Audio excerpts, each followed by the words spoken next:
Good morning. It's a pleasure to be here today. Every time I hear that bio, it makes me feel old. Seems like a long time ago that some of that stuff started. But it's a real honor to be here today. And when we were trying to kind of think through how to talk about social media and technology to this group today, what we thought would be helpful is, almost have a conversation with you, like, the types of conversations that we have every day with our partners. So in my day job, often I'll sit down with a Dr. Oz or a Oprah Winfrey or a Discovery Channel, and we'll sit around and we'll say, how do we devise winning web strategies? And so today what I thought I would do is give you a little brief background about ourselves, some of the key learnings that we've had through these different internet ventures that we've done, but really talk to you as a partner. Almost if I was here to kind of brainstorm with you to think through how we all evolved together on the web and what should be important for us to think about. So with that, I thought maybe I'd just give you a little brief background on what we've learned over the last 15 years. Back in 1994, I started a little telemedicine business, and we monitored patients' hearts remotely. And we had this great little widget. It was this little credit card that people could carry in their purse or in their back pocket. And when they started having a regular heartbeat, they'd put it up to their chest, and it would record their EKG, and they would send it into the phone line, and then our nurses would be able to have the EKG when they were having a symptom, and we'd send it to the doctor. And kind of at an early business age for myself, I had a real key learning there that it didn't really matter how good the technology was, and sometimes people get so focused on what the technology is. What really mattered was how you could build a relationship with the patient. Because if you could build a relationship with the patient, then you could get compliance. And if you got compliance, then you got results. And if you got results, the doctor used you more often. And as I was reading about your group's background, I felt like the concept of relationships might really resonate with you. But that was something very important, that it's not just the technology, it's the relationship that you build with that user. Then in, I guess, 1998, we started WebMD, and we went through this crazy growth. We went from 2,000 to 6,000 employees in 18 months and like $0 to $1 billion in revenue in that time frame. And what really propelled that growth is another concept that I thought might resonate with this group. This was kind of pre-Google, is that brand really mattered, that trusted brand mattered a lot. And in health information, that the content that we put out was mission critical, and it had to be right 100% of the time. So when I think about the world that you live in and how important your trusted brand is and how important the information is that you give out, I could see how that's a key learning that could be relevant to you as well. In the mid-2000s, kind of after WebMD, we got fascinated with Google. So Google really started taking off in 2003, and all of a sudden there was 3.5 billion times every 30 days in the United States alone, people were typing in keywords into Google. And it really pretty much came out of nowhere. And what's amazing as we look here in 2012, that number is now at 19 billion. So 19 billion times every 30 days, somebody pulls up Google and types in a keyword, like what's the best restaurant in Las Vegas or what's the best show to see. So we got really fascinated with the concept of how does an algorithm determine relevance? Meaning if somebody goes to type in a keyword to that computer at Google, how's it going to determine through the millions of web pages that are available to pick from, which ones to bring back to show the consumer? So we bought a little company called How Stuff Works for a couple $1 million from a guy named Marshall Brain, who was like literally kind of typecast out of Jimmy Neutron, who was this professor at North Carolina State, and he wanted to make the complex simple. So in your world, it might be, how do you take a new visitor to your city and have them navigate the destination? In our world, it was, how do hybrid cars work or how do HDTV work? But we got really good at search, understanding that quality rises to the top once again, and that you can't shortcut it with what people call in my world SEO tricks. And again, just that, quality is everything. And so what we found at How Stuff Works is if we stayed true to providing a quality product, Google would reward us. And now all of a sudden we get 20 million visitors every 30 days to our website, and we spend no money on marketing. And I'm going to talk to you a little bit about strategies on what I think concierges and inspectors can do in that space going forward. And then recently, we've had the explosion of social media, which is always kind of fun being in the world that I live in, is that, you started off with, you had the explosion of just the internet in kind of the late 90s, then you had the explosion of search with Google, and now all of a sudden we have the explosion of social media. And social media is growing faster than any of those grew. So I think Facebook in 2010 had 600 million global users. In 2012, they already had 900 million. That's how fast this stuff grows. So we've started 2 new ventures, Share, Care, and Startle. And the idea there is in 2012, how could we focus on 2 very big areas, health and travel. But the concept's much different than what we did in the 90s with WebMD, or even in the early 2000s with How Stuff Works. The theory here is, how do you become the humble host?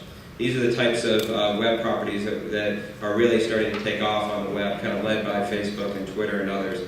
But how can organizations develop world-class technology? How do you develop world-class partnerships so that what you enable is what you do every day, provide world-class advice? And so I'm going to take you through these different strategies that if we were going to build a website together, what I think we might want to consider. So how we got into the travel space is we were real fortunate a couple years ago. ExxonMobil said they were going to divest of everything that was non-core to them. So we were able to buy the Mobile Travel Guide. And what was really attractive to us about the Mobile Travel Guide is that it had this rich history, it had unique content, and it had unique relationships. But we saw that we had to do 2 things with it quickly to try to make it be more contemporary.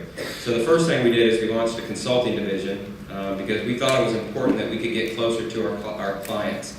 And so instead of being such a little black box that when we rated our properties, how can we actually start to build relationships with them and get to know each other better, because we each had the same goal of providing better service to the consumer. And then we needed to rebrand it because we felt that the Mobile Travel Guide as a brand was a little stale and that we needed to become more contemporary in that area as well. So we partnered with the Forbes family, and a couple years ago we rebranded the Mobile Travel Guide to the Forbes Travel Guide. So that's a little bit about the background of what we've worked on, about the importance of brand and search and social media and others. The first thing I would do with you guys if we were having this brainstorming session is I would say we really need to understand the landscape. So we need to get out there and we need to look under every rock and understand what are people doing across the web. What are they doing on TripAdvisor? What are they doing on Yelp? What are they doing on your sites? What are they searching for on Google? What are they chatting about on Facebook and Twitter? And as we've done that research, we basically came away with kind of 4 themes. And I don't think any of these themes will shock anybody in the room, but at the end of the day, if you netted it out, this is what we found. Number 1 is travel information research has definitely moved online. And I kind of use the example in health that if you or a loved one was diagnosed with something bad, the first line of defense that many people have is the internet. You rush right to the internet and you research, kidney cancer or something else. The same, I believe, is true in travel. If I was going to plan a vacation for my family to Hawaii, or I was going to put together a 3-day trip to New York, the first place I would personally go to is the web. So that information has all moved online. Second thing is that we're finding is that social chatter is really dominating the conversation. And there's these algorithms and these little tool sets that you can build now with available technology that basically allows you to look back 24 hours, 1 week, 1 month, 1 year ago, and it basically scrapes the web and shows you the conversations that are happening on your brand. So I could type in the ARIA and literally look at what is everybody saying right now, real time, in this minute, 24 hours ago or a week ago about this resort. And it's a little intimidating at first because it truly looks like a waterfall. I mean, this content is flowing like nobody's business. You can't believe that so many people are having this conversation about your property or about your restaurant. It's really crazy stuff. But the good news is what it does for us is it creates a heat map, meaning that the guesswork is out of this. It's like if you just take the time to do the homework, we can tell you exactly what people are saying about your property, and we can start to learn from that to apply really meaningful insights.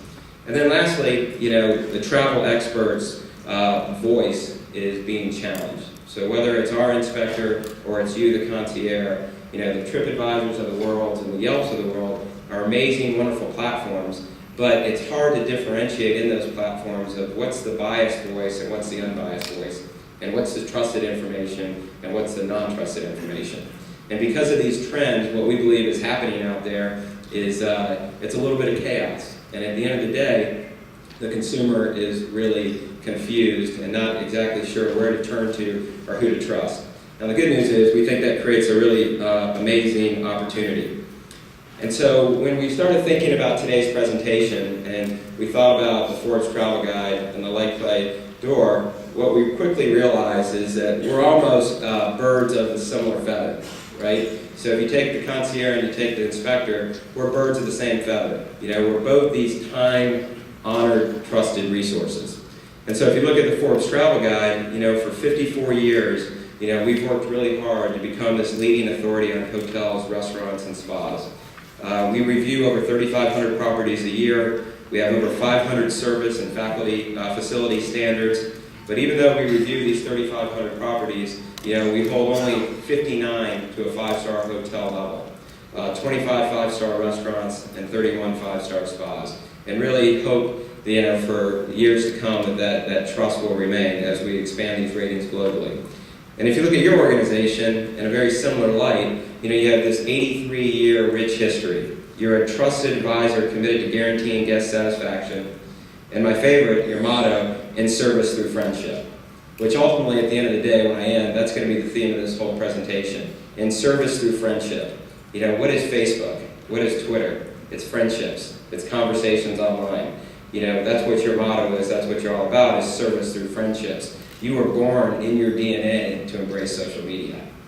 And there's over 3,800 members in your organization, over 44 countries, which gives you the global reach to actually have impact. But the concern for both of us as this trusted resource is our relevance is at risk. We're at a full assault with all these user-generated sites out there and all these opinions. I used to be the same with WebMD, all the places you could get health information. Is how do we stand above the fray and become that trusted resource? The same is really happening here in travel. It's like we're at full assault. How do we stay relevant, in this world? And so it was kind of funny. I got a picture sent to me this week, and Shane, who runs our ratings division, was in Singapore this week, and we announced our 4 and 5-star winners in Singapore.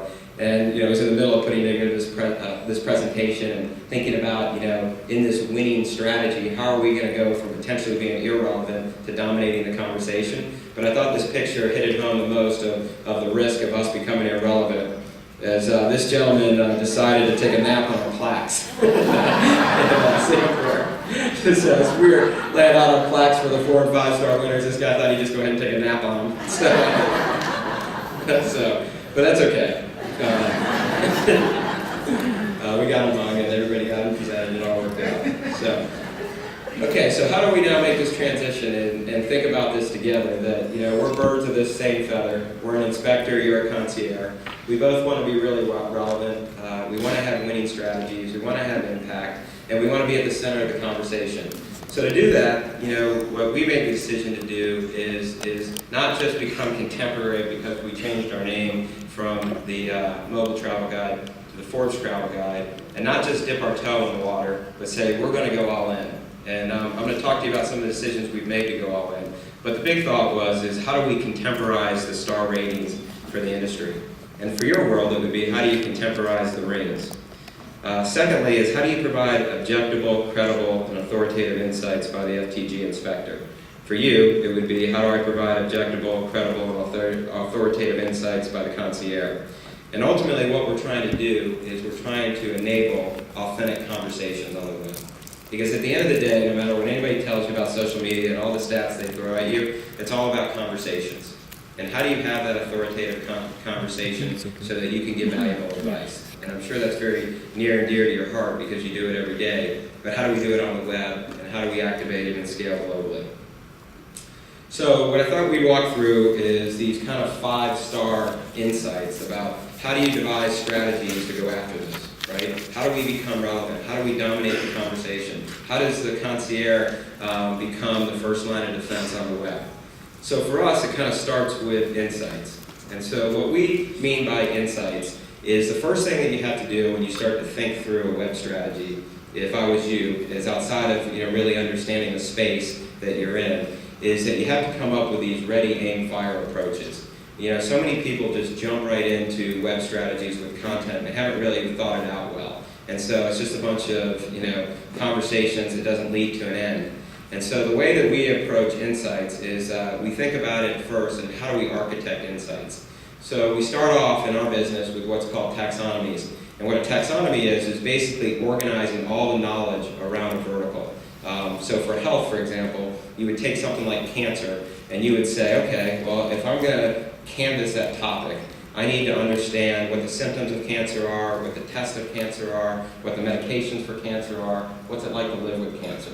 In travel, the first thing you have to do is to get your arm around the destination. So you think of a city like Las Vegas, and you say, I need to spend the time to do the homework, to understand what is every possible question that somebody could have as they're making a choice of what hotel to stay at, what restaurant to eat at, and where to go. So you start to build these taxonomies out, but what it forces you to do is this kind of ready, aim, fire approach in content development. Then what you do is you start to look at trends. So you look at those 19 billion searches in Google, and you overlay it based on what topics that you want to answer questions on. And you say, well, what are the most popular questions that are being asked? Because that eventually gives me a heat map, so now I know what questions to answer first. Then once you have that done, and your ready, aim, fire approach, now you're ready to start to fill it with information. So the decision that we've made in kind of the spirit of diving all in is we've said we're going to take these 3,500 inspection reports that are 500 pages long, and we're going to publish them. And we're gonna for the first time on the web, answer questions like, are there fireplaces at the REO resorts in the rooms? What type of wine is in the minibar? How many treadmills are in the workout room? How old are the TVs on the wall? And really start to publish information. And in your world, it's like making the decision of publishing your Rolodex, which is, I'm sure it makes you stop and pause for a second, is do I publish my Rolodex or not? Do I join the conversation in that way? We've made the decision to do that. We're saying we're taking these inspection reports, not 100% of them, but we're going to publish them to the web and bring this trusted content to consumers for the first time. But that's a big strategic question to think through. The benefit of being able to do that is all of a sudden, basically, now you've dropped millions of fishing poles into the sea of content on the web. So the way that Google works in those 19 billion searches is you answer questions. Basically, it's like you've now put a fishing pole in the water and you have an opportunity to catch a fish. And so if somebody goes to Google and they type in, I think that, what are jogging in Vegas, where can you jog near the Encore in Vegas? All of a sudden, if you answer that question, you now show up in search. And so all of a sudden, you're now finding all these consumers that are actively looking for content because you've made the proactive decision to join the conversation. And I tell you what's just kind of funny about doing this speech today is a few years ago when we bought the mobile travel guide, I was CEO of How Stuff Works. We hadn't sold it to Discovery Channel yet. And we started researching the travel space because we were going to buy the mobile travel guide. And so I ran across your organization and I got really fascinated with it because I thought it was such a direct comp, right, of our inspector versus your concierge, that, your time-honored tradition, our time-honored tradition. So we wrote an article about it. And so if you go to Google right now, this is a live choice. You see, here's your website first, and then you see How Stuff Works down here at number 4. That's what I mean by, putting these fishing poles in the content. And if you click it, it takes you to How Stuff Works, and we wrote an article on how concierge work. So I don't know if that was premeditated or what it was, but it's a little relevant for today. So if I go back to the presentation here. Okay, so you got to organize the content, you got to deploy it, and that's how you find users. But just the one takeaway for you is, people get lost in the information talk on the web, and our advice to you that we've seen has worked really well for us: don't compromise your brand, don't be afraid to join the conversation, and don't be afraid to do it at scale. And if you do that, we think you're going to be rewarded by new customers. Okay, the second is curation. So now you've taken the time to organize the information. So now how do you basically curate the content? How do you start to do this in scale? So our concept here is basically how do you build these multiple points of view? So if the question was, what are the 5 best Las Vegas food experiences? How do you get the concierge at Bedard to answer that question, the executive director of guest services at the RA to answer that question, and the general manager at the Wynn to answer that question, alongside our inspector and other travel enthusiasts? But really start to build out this combined wisdom. And the concept here, which I think is a really important one for winning web strategies in 2012, is this is a strategy where kind of all boats rise with the tide.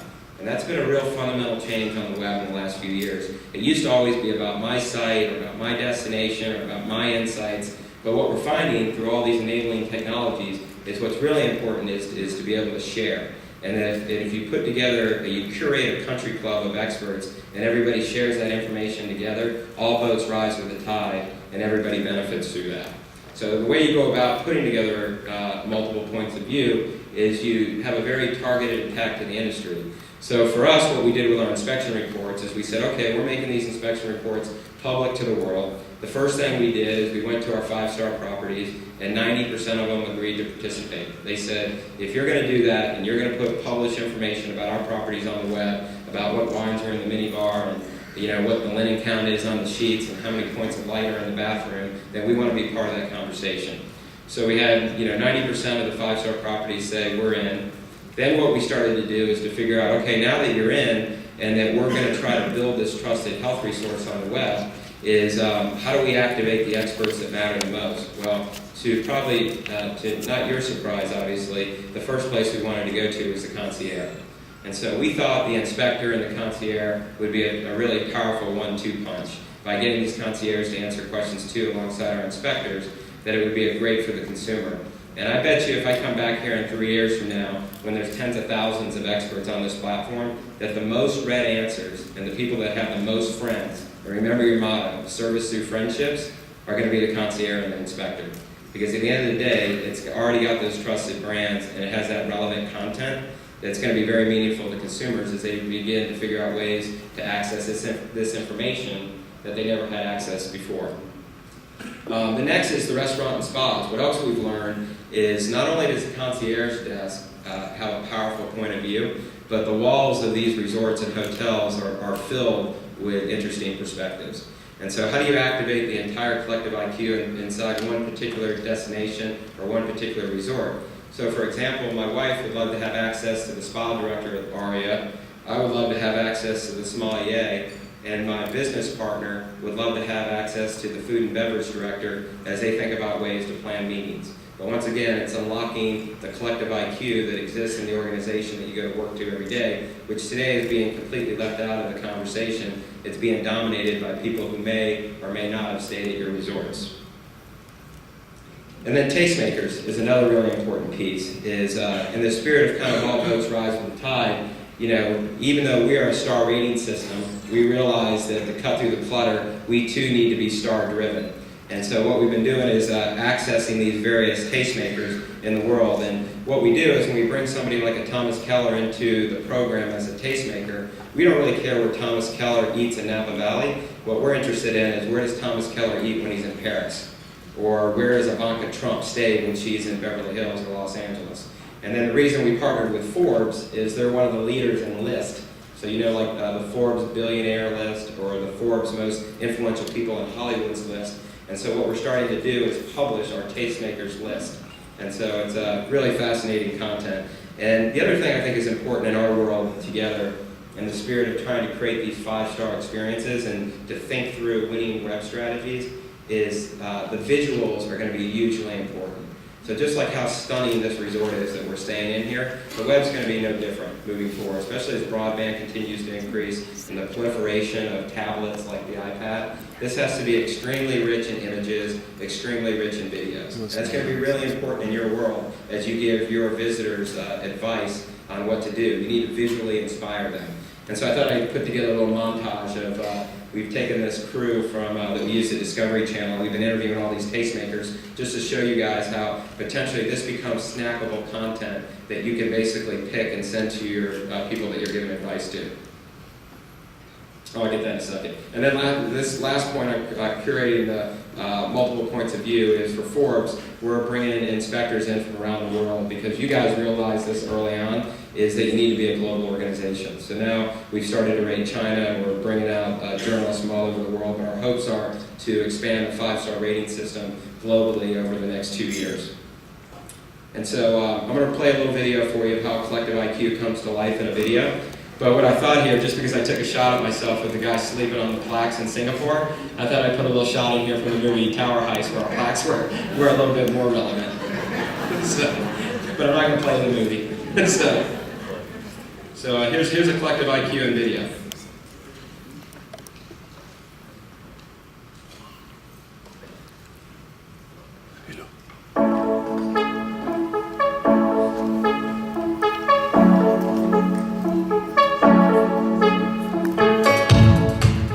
For me, it's desire.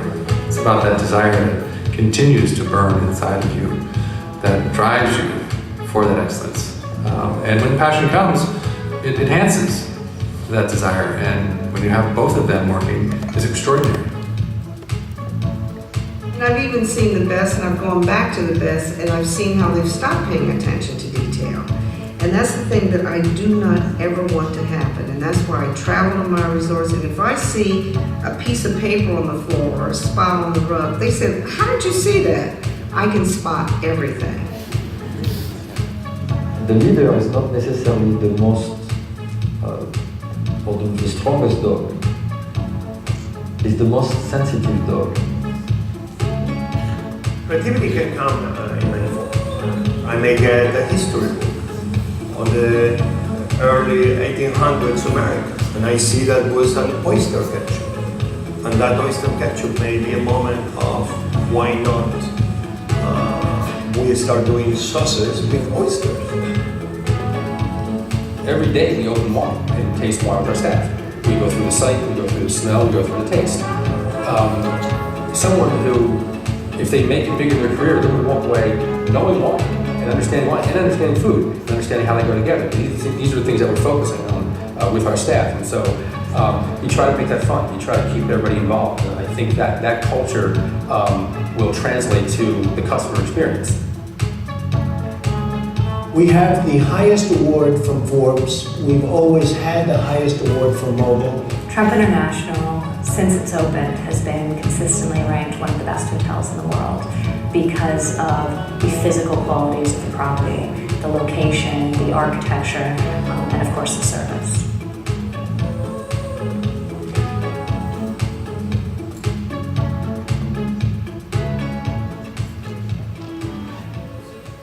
So that's a quick example of how you bring these conversations to life with video, and an example of how all boats rise with the tide.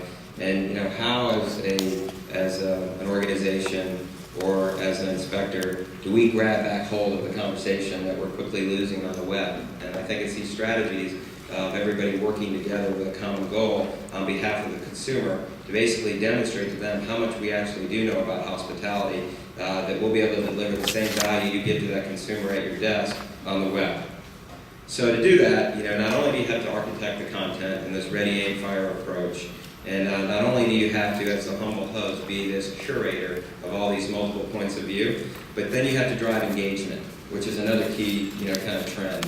And so as I talk about these different concepts, we're going to touch different mediums, but really understand at the end of the day, in the power of these conversations, engagement is a really key component of it. Are people paying attention to what you're saying? And so the way that we see these kind of environments evolving over the next several years in the travel industry is being able to take the power of what we know and put it in the hands of people and let them take these enabling technologies and use them in new ways. So the example I wrote up here for you is somebody goes to Google and they type in, what is New York's cultural scene like? They click it, and then what it does is, because this answer was given by Frederick Bigler, the concierge at the Peninsula, his answer now shows up in Google. So it shows up, and Francis Bigler, the concierge, answered that question.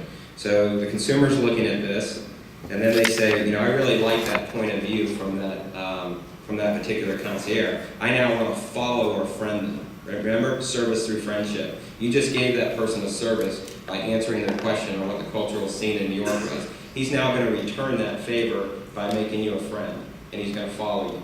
So what happens is Bob Klinger here, who's a consumer who found that question on Google, comes to Frederick's page and he says, I'm going to follow Frederick, service through friendship. I asked if he gave me something in return.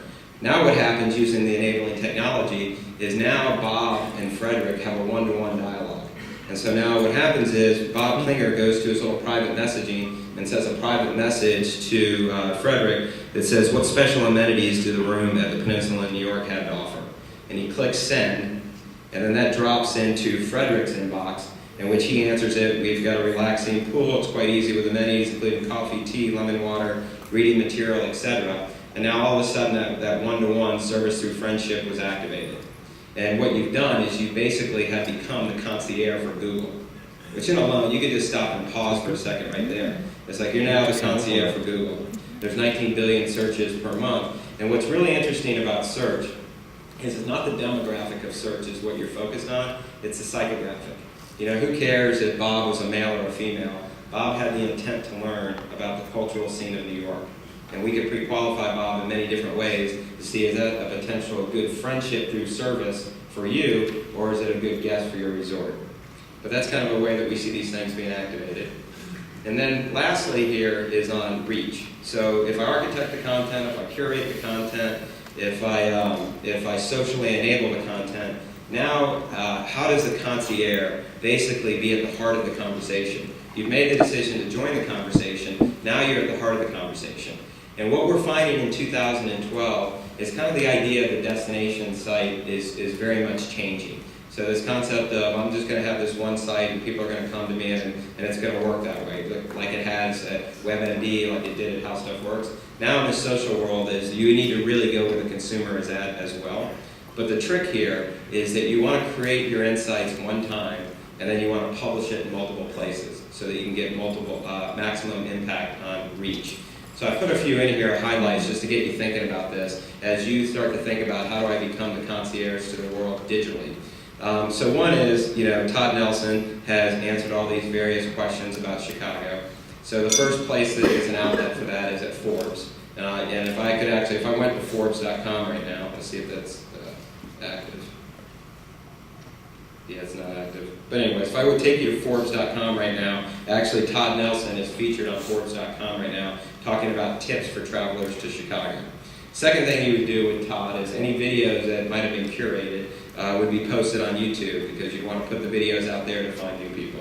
The third thing is a site called Pinterest. I don't know if y'all are familiar with that, but it's the fastest growing new social media out there. And what you would do there is think of it as a bulletin board where you could give your top 10 advice on here are the top things to do in New York City for kids or if you're on a business trip or whatever it may be. But again, it becomes another massive outlet for you to share your insights. The questions and the answers then become social chatter strategies for you inside of Facebook and Twitter.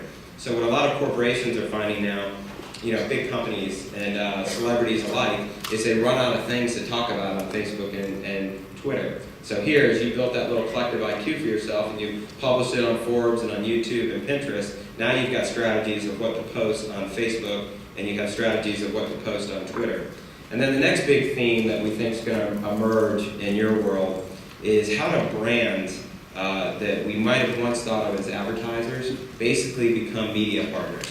And so the way we're doing it at Forbes is we're basically viewing our 5 stars like the Olympic rings, and we're saying, okay, BMW, you can be the official car of the 5-star, and Chase Sapphire, you can be the official credit card, and NetJets, you can be the official for private aviation, Bacardi, you can be the official beverage, but we're using them basically as media. So in your world, as those partnerships get put together and we're organizing this, what we're asking BMW at the same time is, how does this group become the concierge for NetJets? How does it become the concierge for BMW? Because we want everybody who has a fractional ownership of NetJets or drives a certain type of BMW to have access to this content that's being curated by these trusted concierges and inspectors.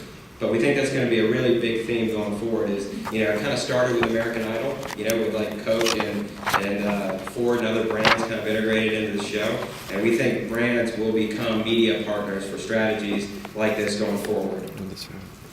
So lastly, just to kind of summarize this is, I hope that you as an organization and you as individuals embrace social media.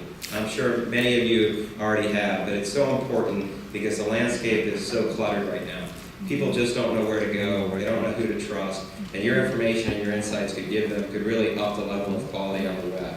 To do that though, I hope you kind of take to heart this kind of idea of a ready, aim, fire approach. Take a step back and just like you would in your organization or in your daily job, have a focused effort in quality. And so with us, the way we think you got to go about that focused effort is, kind of starting once again with insights. At the end of the day, that's what we're hoping you share. So architect your insights for success. Basically put a plan in what you're going to talk about. Then curate your insights. And just think about in this room right here alone, the power of your Rolodexes. If you took your 38,000 members globally in 44 countries and said, we're going to come together to share insights, And we're not going to go, we're going to basically balance it. We don't feel like we're giving away the keys to the kingdom, kind of no pun intended, but actually come forward and share that insights. That network would be unrivaled on the web. If you just activated your 3,800 concierge, directly, to consumers, it would be incredibly powerful and kind of unrivaled in there. Engagement, I think the main point here is your motto is service through friendship. I mean, what is Facebook? Facebook is a friending model. What is Twitter? It's a following model of a friend. I mean, that's who you are. And so, by providing information on the web, you're providing a service. The payback will be friendships. And then lastly, if you're able to create those friendships in the seat that you sit in today, because you shared those insights and you curated all those opinions, then I think you'll be, one of the most powerful people in the industry, because you'll have so many friends and followers. What hotel would want you to be their concierge? Who would not want to be part of your group? Because basically you're going to be sitting there with 1 million followers on the web who have trusted your insights. And they're going to be you're now going to be their first line of defense. And you potentially could be, the concierge to the digital world. Thank you very much.